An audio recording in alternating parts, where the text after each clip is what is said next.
Selem, Aito, tu veux gagner un Krusty? Epstein, t'as fait penser à un Tasty Krusty là? Celui de Giuliano, vous connaissez lui? Histoire complète, bon, on va voir. Écoutez. Ouais. Si on raconte. Je ramasse dans tous les coins les petits garçons méchants.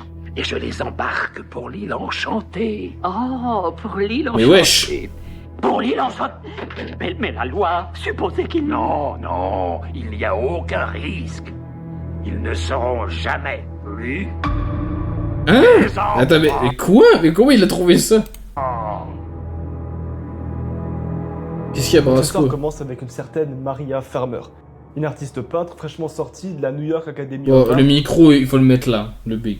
Après, c'est bon. en 1995. En gros, là-bas, il y a une tradition qui veut qu'à chaque année, on organise une exposition pour la soirée de graduation. Et cette fameuse année, c'est une certaine Eileen Guggenheim qui est aux commandes. Eileen, c'est ce qu'on appelle en gros la Dean of Students, c'est-à-dire la doyenne des élèves. Elle a pour fonction de s'occuper de la vie scolaire des étudiants, ainsi que des événements non scolaires, comme par exemple une soirée d'exposition d'art. Parmi les élèves qui vont participer à cet événement, sur la liste des présents, Ça parle d'Epstein tous les jours, je sais. Bah, normal, il a élevé des enfants, les ramené dans une île, il a fait. C'est normal qu'on parle de lui, le big. Surtout que le nombre de gens qui sont allés. C'est normal. on a donc notre fameuse Maria Farmer, qui décide d'exposer un tableau triptyque. Pour ceux comme moi qui s'y connaissent pas des masses, en art, un triptyque, c'est simplement un tableau en 3 parties. Et dans le cas de notre étudiante, son œuvre s'appelle Alice au pays des merveilles. Durant ce show, notre amie elle va faire ce qu'on appelle dans le milieu des couilles en or. Ces tableaux partent très rapidement, avec la première partie de son triptyque vendue pour 14 000 $, rapidement suivie par les deux autres pour 22 000 $. Autant vous dire que c'est les études les plus vite rentabilisées que j'ai vues de ma vie, mais malheureusement pour elle, la joie est de courte durée. Eileen va expliquer à Maria, en lui prenant fermement le bras, qu'un couple d'acheteurs vient tout juste d'arriver et qu'elle va vendre ses tableaux triptyques à ce fameux couple. Maria, elle a du mal à comprendre et de toute façon, elle peut pas vraiment faire grand chose. Ouais, une musique puisque ces ultra, parties, truc. elles viennent littéralement d'être vendues. Mais Eileen lui fait tout de suite comprendre qu'elle doit annuler la vente à tout prix et que c'est à ce couple précis, qui compte parmi les plus gros donateurs du musée, à qui Maria va devoir vendre ses tableaux. C'est alors qu'elle fait la connaissance d'une certaine... C'est qui Maria, actuelle même et Je de sais son pas. mari, un certain Ah, Jeffrey Epstein. le bon vieux. Finalement, Maria se voit contrainte de vendre son tableau 50% moins cher, mais Jeffrey Epstein lui confie quand même que ce n'est que partie remise et qu'il compte bien la remercier d'une toute autre manière. Elle a À ce moment-là, vraiment une Maria tête de shaitan. Oh là là. ne se doute absolument pas que sa vie s'apprête à devenir un véritable cauchemar. Le big.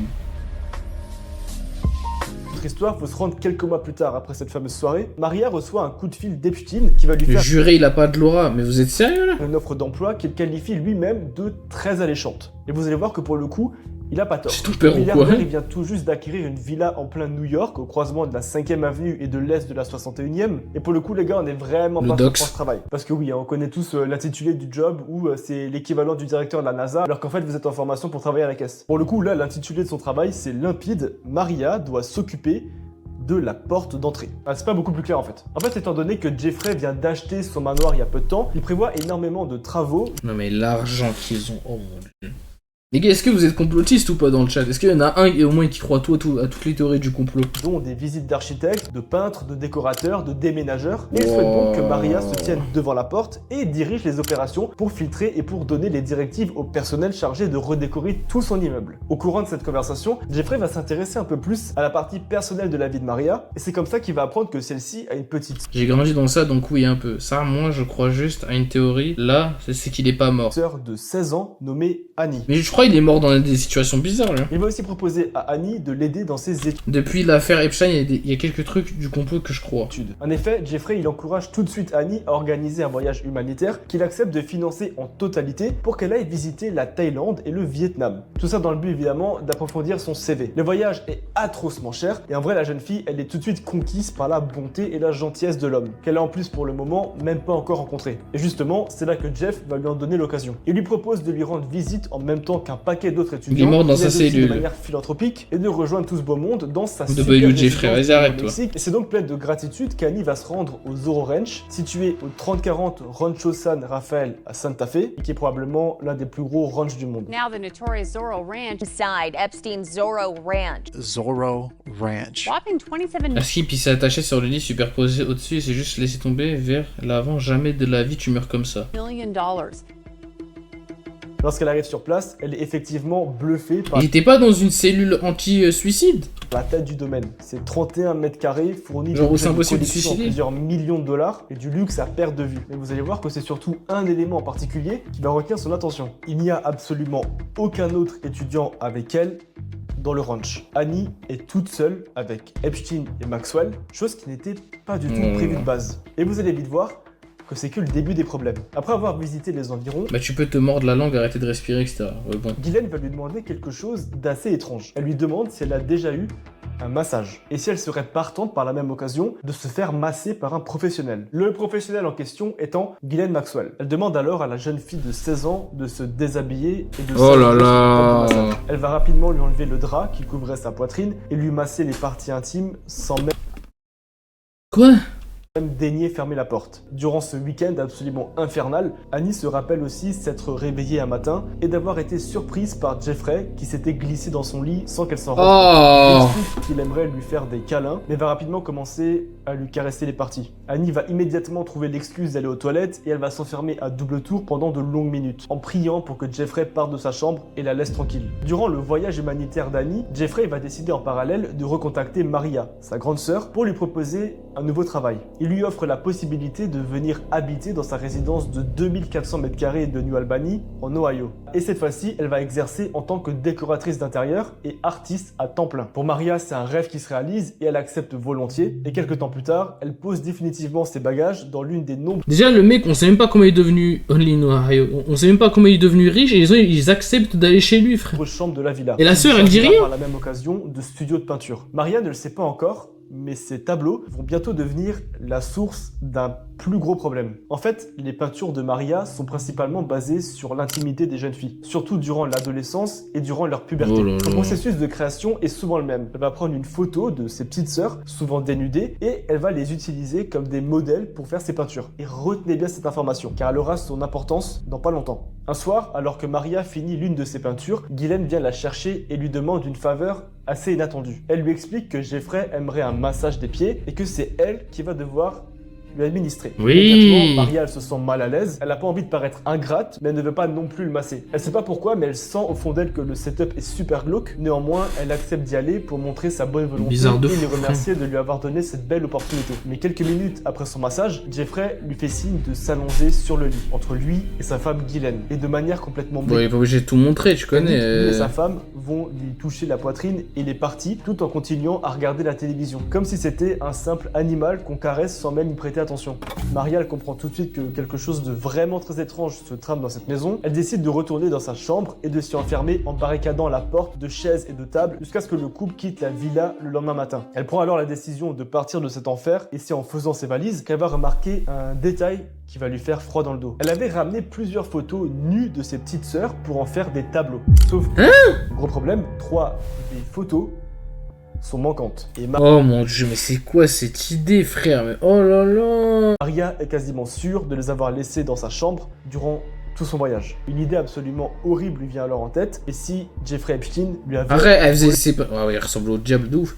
Frère, encore c'est son taf, vas-y, mais tu peux pas faire deux têtes, t'es obligé d'avoir les. Ah, mais pourquoi tu prends. C'est-à-dire, elle a pris en photo ses petites sœurs toutes nues. Oh là là. fait les photos de sa petite sœur pour son plaisir personnel. Pour vous donner une idée de la gravité des faits, les deux sœurs n'avaient que 16 et 12 ans sur les Oh photos. là De retour à là. New York en 1996, une rédactrice pour le compte de Vanity Fair est chargée de faire un article sur un milliardaire très connu et très influent dans la ville. Et c'est un certain Jeffrey Epstein qui est à l'honneur. Elle va donc commencer ses recherches en essayant de trouver des proches ou des témoins qui pourraient l'aider à écrire son papier. Et c'est un petit peu par hasard qu'elle va tomber sur Maria et Annie qui lui racontent une version bien différente du milliardaire. Lorsqu'elle finit la première version de son script, les horreurs qu'elle vient de récolter à son propos sont telles qu'elle décide d'en Oh, la parler tête à de son Neuil supérieur. qu'il a, On lui oh là annonçait là. qu'une potentielle attaque en justice va être imminente une fois son passage publié dans le magazine. Sauf que quelques jours plus tard, elle reçoit un appel sur son téléphone. Et c'est absolument pas son supérieur qui souhaite la féliciter pour son travail. Si tu publies cet article et que je n'en suis pas satisfait, il risque d'y avoir de lourdes conséquences. Tu es enceinte de jumeaux et je connais tous les médecins de tous les hôpitaux de la ville. Si jamais je ne suis pas content de ce que tu écris sur moi, je leur passerai un coup de fil. Un accident est si vite arrivé lorsqu'on accouche. Ce serait terrible pour tes enfants. Waouh. Il y a Kiké dans les fichiers Epstein. Ah bah d'accord.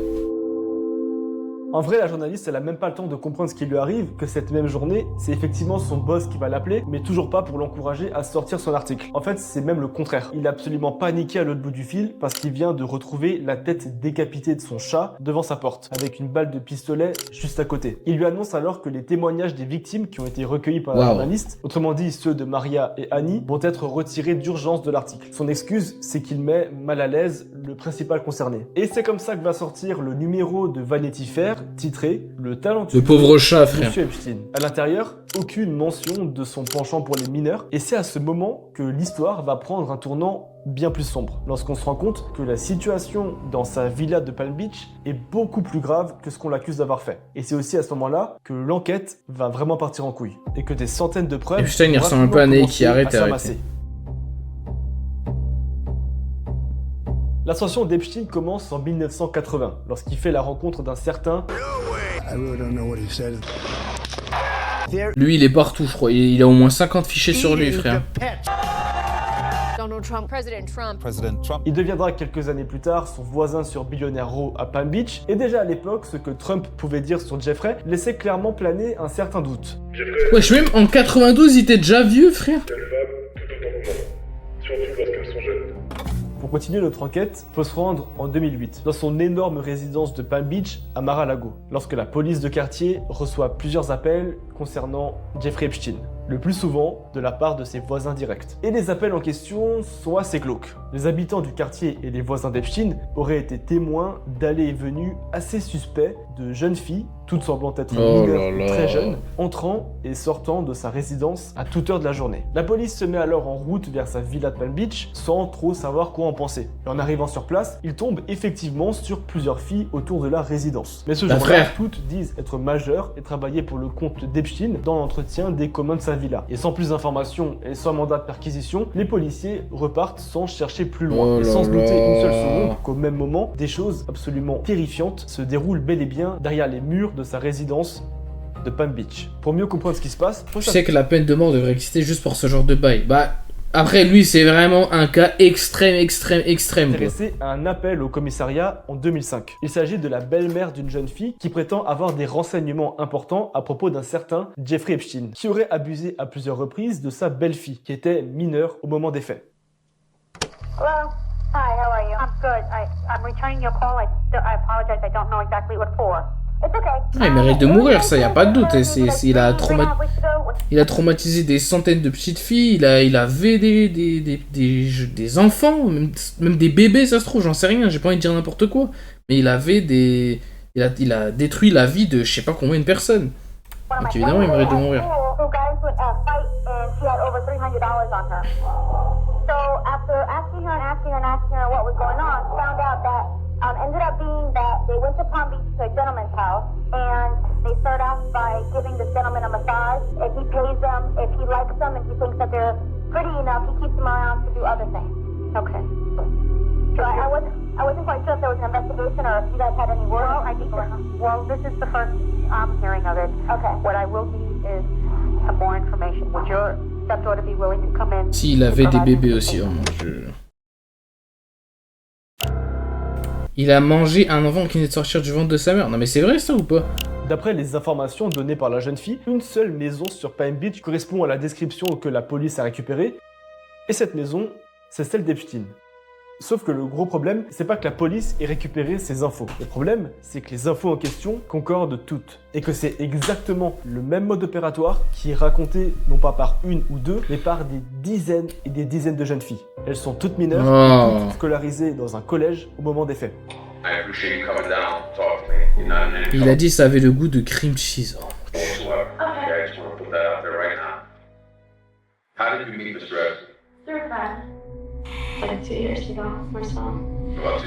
Gars, depuis 90, ils sont sur son dos, frère. Il est tombé que maintenant. Give him a massage. During the massage, did he ask you to remove your pants or? Yes.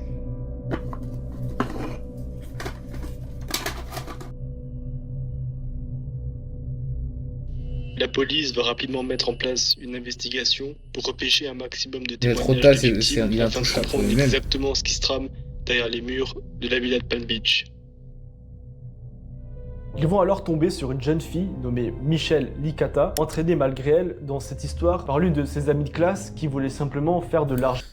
Mais les gars, moi je me demande un truc depuis le début, les personnes connues pour leur recherche, etc., le FBI, CIA, KGB, ils ont tous accès à 24, leurs mails, messages, etc. Ils savaient tout. Donc pourquoi avoir caché ça jusqu'à aujourd'hui, alors que bah c'est puni ça par la loi et Epstein n'était pas plus influent que la... Mais est-ce qu'ils avaient accès dès le début? On sait pas ça. Rapidement avant les fêtes de Noël. Et ce qu'elle va rapporter aux enquêteurs est tout simplement terrifiant. Okay, first of all, I know this is hard on you, okay? Just take a deep breath. I'm trying. I wasn't aware that I was going to be alone with him for that minute, and I thought I was going to die. Did you have any course with him?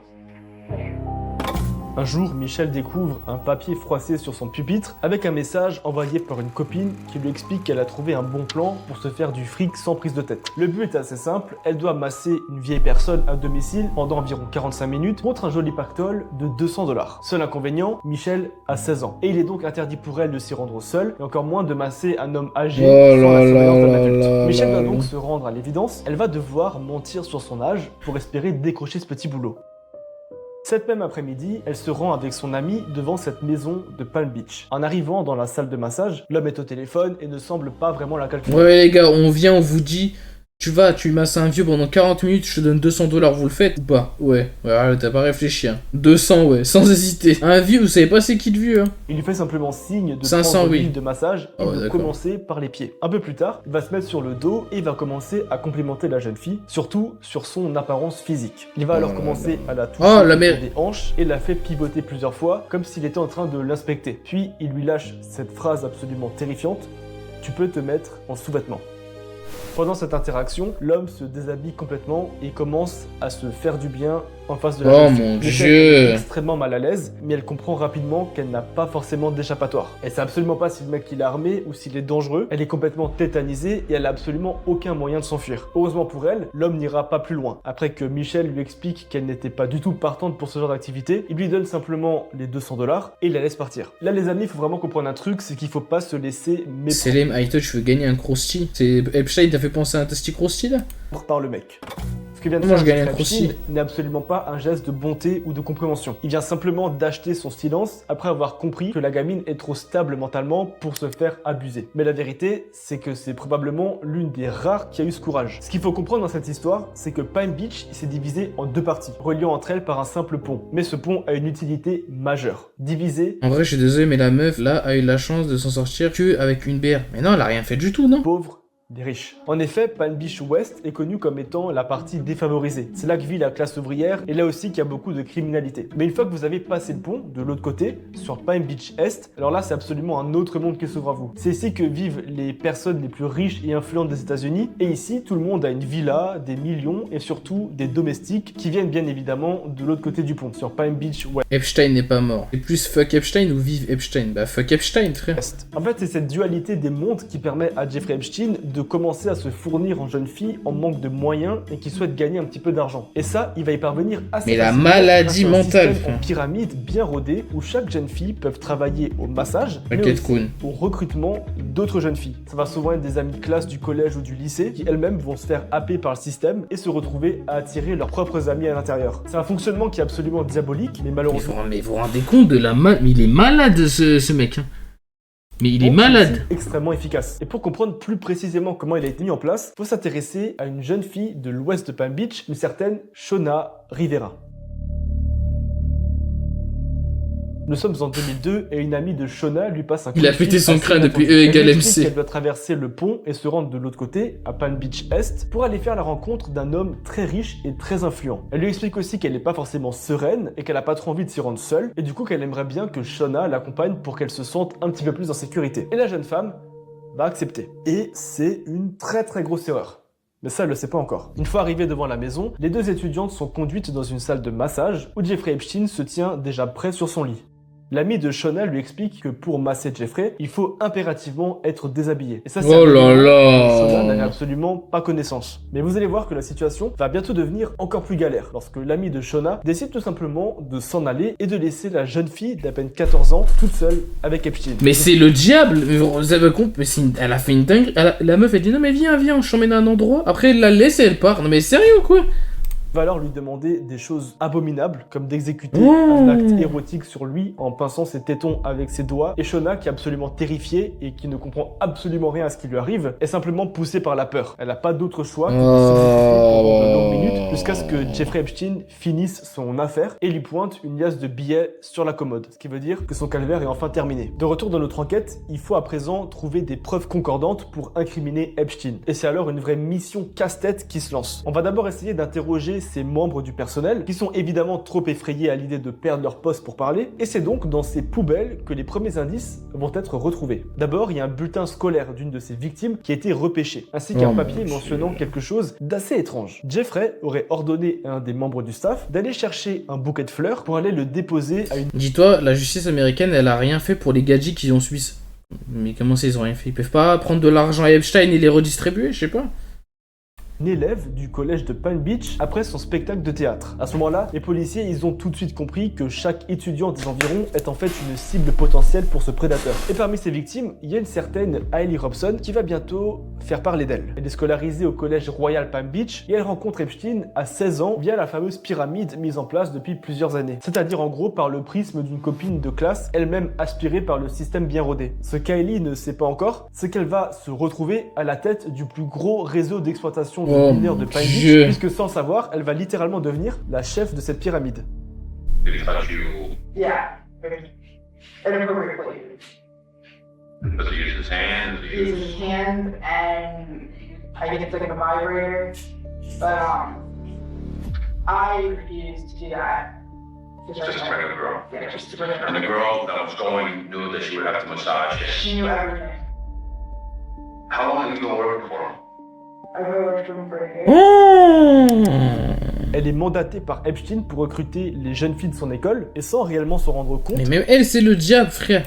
Elle devient son plus fidèle bras droit. Malgré la gravité et l'implication d'Hailey, son témoignage permet une avancée extraordinaire dans le dossier Epstein. Et peu de temps après, les preuves commencent à s'accumuler de manière dramatique. En fait, dis-toi, récemment, t'as une meuf du ministère de la Justice américaine qui a ignoré les survivantes de Epstein lors d'un tribunal. Ça prouve que tout le gouvernement du pays le plus fort est pourri. Il y a tellement de victimes qui se corroborent les unes des autres que le plus compliqué pour la police, c'est de ne pas laisser s'ébruiter qu'un dossier béton est en train d'être construit à propos de Jeffrey Epstein. Un dossier qui s'apprête rapidement à s'épaissir lorsque la police réussit enfin à choper un mandat de perquisition pour sa fameuse villa de Palm Beach. Et ce qui s'apprête à découvrir à l'intérieur va faire plonger nos enquêteurs dans un véritable enfer. C'est un petit matin d'octobre 2005 que la police commence leur perquisition qui va immédiatement prendre un virage très inattendu. Il y a des photos d'enfants complètement nus disposés un peu partout dans la villa, des tableaux plus que glauques et... Pourquoi là ils l'ont pas arrêté? Il y a tout devant eux, frère. Clairement pas légal. Et les enquêteurs ils découvrent aussi une salle de massage qui correspond exactement à ce que les enfants avaient décrit. Il y a aussi du matériel informatique et des ordinateurs dont le disque dur semblait avoir disparu récemment. Même chose pour les caméras de surveillance dont les footages ont été effacés pour la plupart. Plusieurs bureaux sont remplis de câbles informatiques qui ne mènent absolument nulle part. Ils sont connectés à absolument rien et les tours d'ordinateurs ont tout simplement disparu.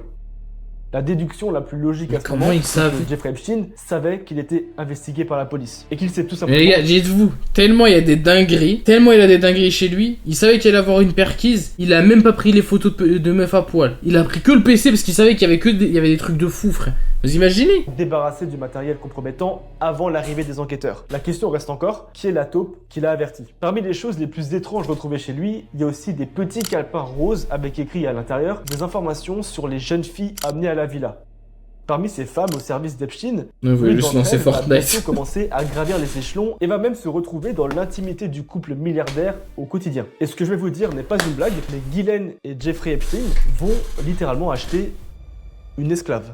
Et pour comprendre comment ça a été possible, il faut s'intéresser à un homme que vous connaissez à mon avis très bien. En 1999, à Palm Beach, l'un des ultra-riches les plus connus des environs, c'est un certain Donald Trump. Avant de se présenter à la présidentielle américaine et de nous faire 2-3 dingueries, Puerto Rico. We love Puerto Rico. I am the chosen one.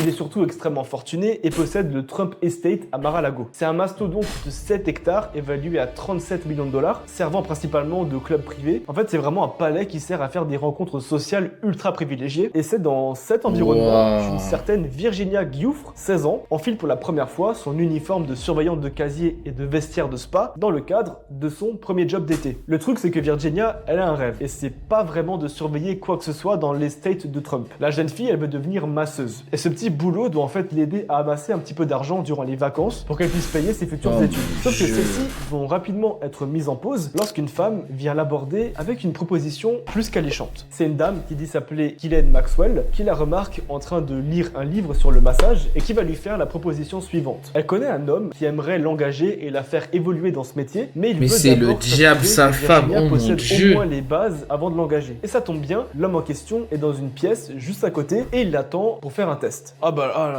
Coup de chance. Lorsqu'elle arrive dans la salle de massage, il est allongé et complètement nu. La jeune fille elle commence à lui masser les pieds et le dos lorsque Ghislaine commence à se déshabiller. Elle va ensuite demander à la jeune fille de faire la même chose. Et pourquoi ? Ghislaine commence alors par lui faire du sexe oral avant de la coucher sur Epstein et de V ensemble la jeune étudiante. Mais l'histoire ne s'arrête malheureusement pas là. Virginia va devenir une véritable esclave d'Epstein, que ce soit pour lui mettre ses chaussettes, pour l'accompagner dans des voyages avec sa femme ou pour assouvir ses plus sombres fantasmes quotidiennement. Virginia est simplement un humain à sa merci et c'est à ce moment-là que la phase 2 du plan d'Epstein va se mettre en place. Après avoir modelé Virginia et l'avoir habituée à son quotidien infernal, il va enfin pouvoir partager sa trouvaille à d'autres personnalités très influentes. Et parmi ces hommes d'influence, il y a un certain Prince Andrew qui va ressortir plusieurs fois. Former Prince Andrew. Les faits se seraient déroulés dès 2001 dans la résidence de Ghislaine Maxwell à Londres. Le fils de feu reine Elisabeth II se serait rendu chez Ghislaine un jour où Virginia était aussi présente sur les lieux. Elle aurait pris le thé avec le prince, puis Ghislaine lui aurait demandé « Quel âge penses-tu que Virginia a ?» Il va alors répondre 17 ans. Le prince, il va alors renchérir en faisant une blague sur le fait que sa propre fille a presque le même âge. Et plus tard dans la soirée, après s'être rendu à Trump, un club de Londres très prisé, Virginia demande alors à Jeffrey de prendre une photo avec le prince Andrew, avec son Kodak jaune qu'elle trimballe absolument partout avec elle. Ghislaine s'est alors incrustée sur la photo et lui a murmuré dans l'oreille qu'elle allait devoir faire au prince Andrew la même chose qu'elle faisait à Jeffrey Epstein. Le flash du Kodak retentit dans la pièce, puis le prince Andrew prend Virginia et la V dans la chambre juste à côté. C'est la première d'une longue liste d'occasions où... Attends, quoi ? Attends, mais...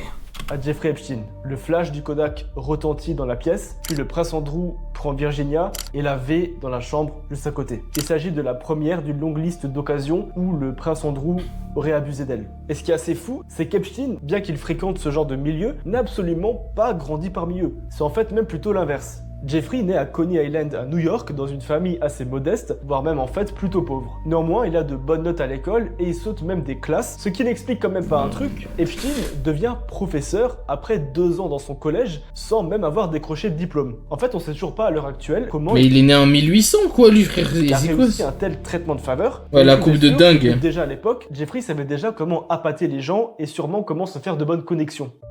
En 1976, il rentre à la bourse de New York en tant qu'analyste financier, et ce, toujours sans diplôme. En fait, c'est que plus tard qu'on va découvrir que toute son histoire n'est qu'un énorme mensonge. En fait, les facs qu'il cite dans son CV n'ont même jamais entendu parler de lui. De retour dans notre histoire, il y a un événement assez fou qui va se produire. Jeffrey Epstein va décider de contre-attaquer la police qui tente à tout prix de le faire plonger. Il va engager à son tour des avocats chevronnés, tous sortis de grandes universités et spécialisés dans les affaires... Mais il savait tout, oh non, il savait tout. Il allait choper les meilleurs avocats parce qu'il savait qu'un jour il allait forcément tomber. Mais c'est un psychopathe. Et il engage également des détectives privés chargés de garder... Bah allez vas-y, voilà il est malade. Un œil sur la police de Palm Beach et de l'informer régulièrement de l'avancée de l'enquête. Un jour, les policiers de Palm Beach sont même étonnés de surprendre des détectives engagés par Epstein fouiller dans les poubelles du commissariat dans l'espoir de trouver des rapports ou des informations qui pourraient l'aider à préparer la défense de ses avocats. En fait, ça va tellement loin. Et comment tes avocats défendent ça? Bah pour de l'argent. L'argent contrôle le monde, je vous apprends rien les mecs, arrêtez de faire vous êtes trop innocents là. Et de les garder dans un endroit secret pour éviter qu'ils ne soient retrouvés et qu'ils compromettent l'enquête. Malheureusement pour eux, les avocats d'Epstein ont fait du très bon travail. Et le jour...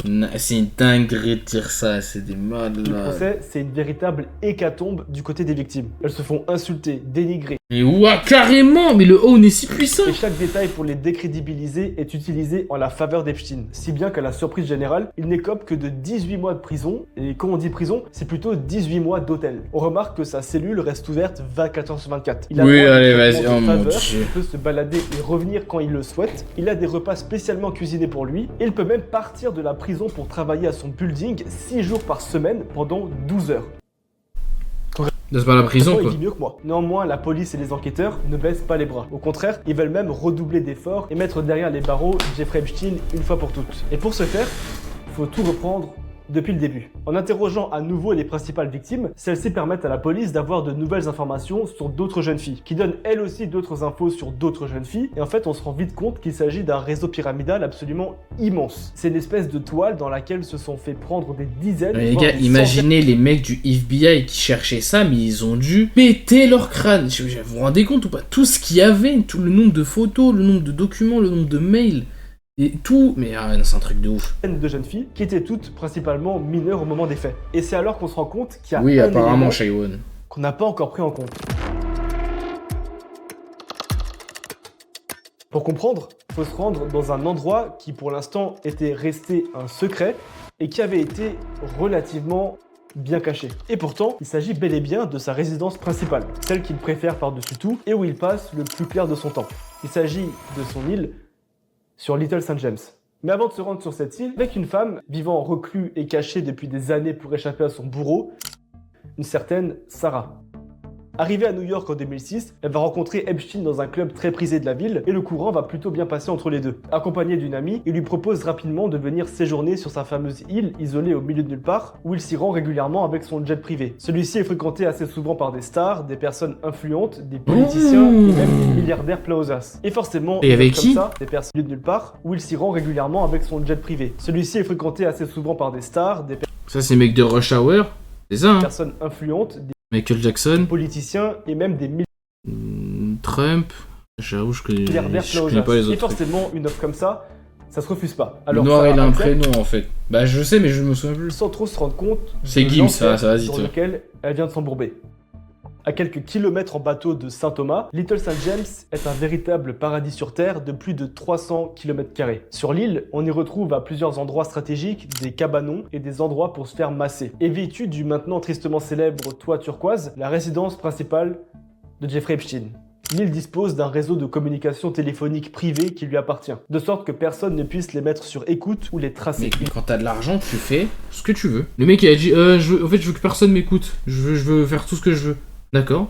Bah, ça sera ça. Oui, je paye. Interdit Il y a rien. d'y sans autorisation et impossible de nager depuis l'île jusqu'à Il est en mode la rive créa, la là, plus évidemment. proche. Traduction, si vous repartez pas avec Jeff, vous repartez pas de l'île. À peu près tous les 2 mois, il y a de célèbres invités qui viennent y passer du bon temps, toujours accompagnés de jeunes filles dont l'âge Oh, est Bill forcément Clinton. questionnable. Sauf que la douille va passer crois, hein. sans problème. Oui, j'ai Parce que n'importe quoi. Jeffrey est riche et qu'il peut absolument acheter tout le monde. Que ce soit le Ah personnel de l'aéroport, les conducteurs de bus et de taxis, la police locale, tout le monde savait exactement ce qui se passait sur l'île. Il était accueilli comme un roi et acclamé à son arrivée par ceux dont il avait Oh, acheté la le silence. tête Et c'est qu'il comme a, ça que Trump. Sarah va arriver sur Little St. James, sans se douter de la tournure que va prendre son voyage. Peu de temps après être arrivé, Jeffrey la fait venir dans un cabanon de massage et lui dit alors de se coucher sur le lit. Jeffrey va alors la Mais le V kink pendant bizarre avec plusieurs le massage, minutes frère, il est avant de chelou, hein. partir comme si de rien n'était. Les jours qui suivent, elle est V 3 fois dans la même journée et plus les jours passent, plus Jeffrey va lui faire des choses absolument immondes et violentes. Sarah va rapidement mettre en place un plan pour s'enfuir à la nage. Elle va choisir l'endroit le plus éloigné de Ouais, l'île franchement, pour il être pouvait pas re-rec, il abuse, là. tranquille.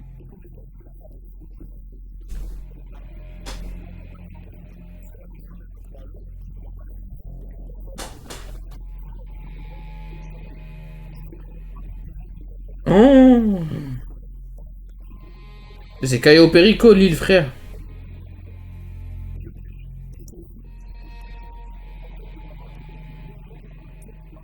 Mais attends, le micro il est pas resté comme ça jusqu'à la fin de la vidéo, là. Oh, c'est tout.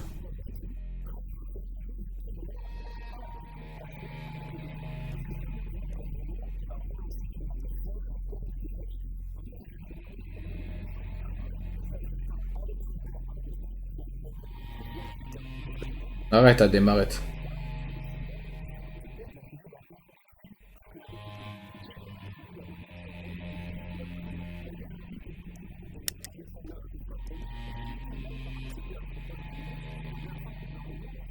C'est une dingue.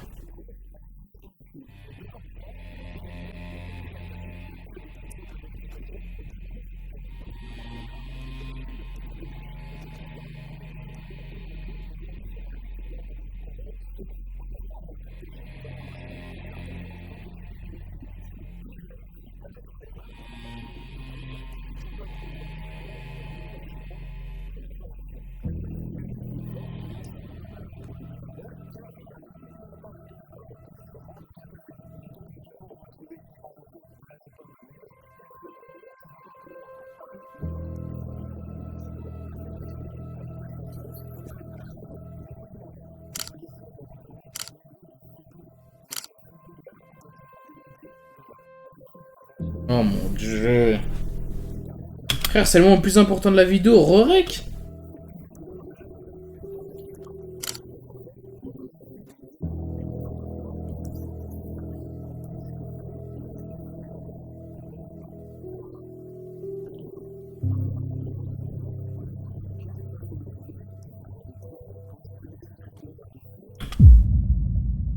Pardon? Pourquoi il y a des masques sur les murs?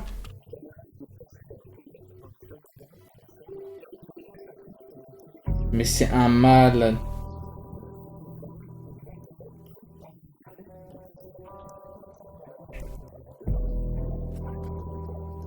Oh!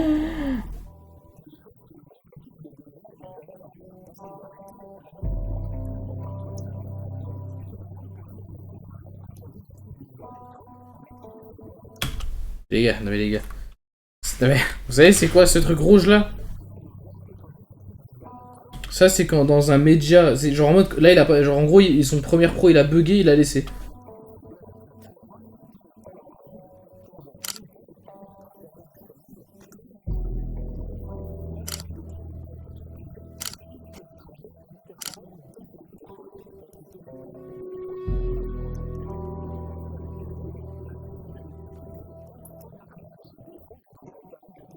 I don't remember missing her at all. I do not remember a photograph being taken, and I've said consistently and frequently that we never had any sort of sexual contact whatever. The photograph is taken upstairs, and I don't think I ever went upstairs. Mais s'il est jamais allé dans la maison, comment il peut savoir que c'est à l'étage?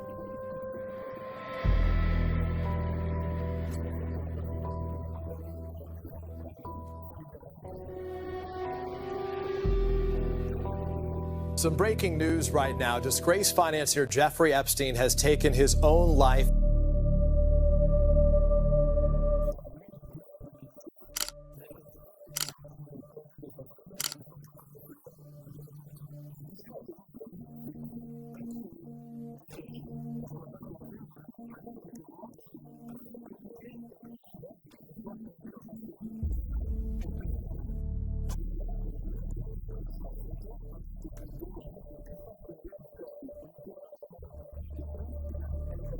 Il n'est pas mort, c'est faux, on va voir.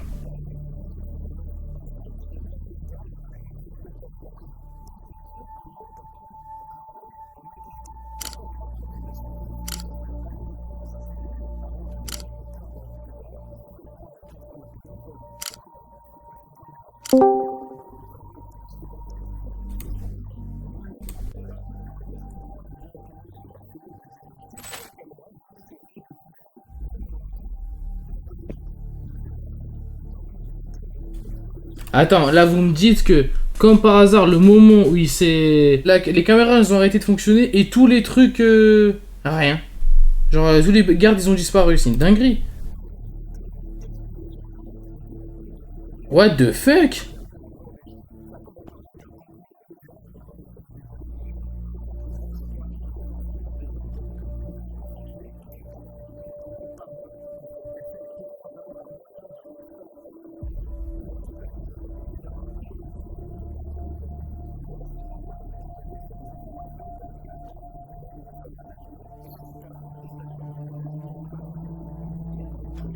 What the fuck? Wow.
Waouh! Ah ouais, il avait vraiment de l'argent, lui.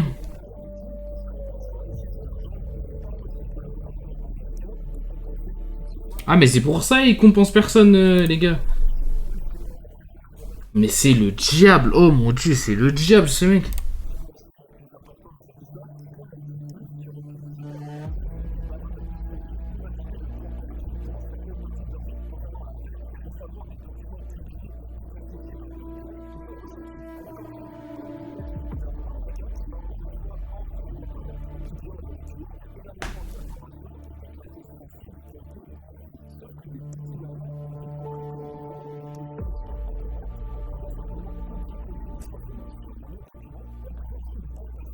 Arrête. Les gars, attends, ils ont pu lire ce qu'il y avait derrière.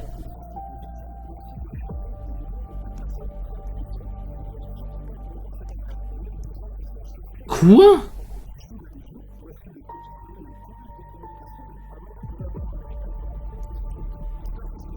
Waouh.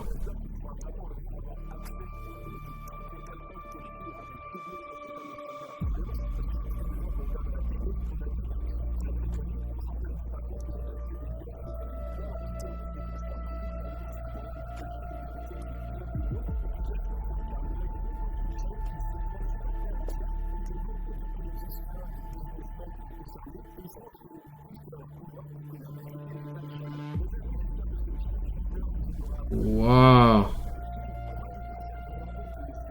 Bah la vidéo était bien, mais par contre le micro, qu'est-ce qui était nul?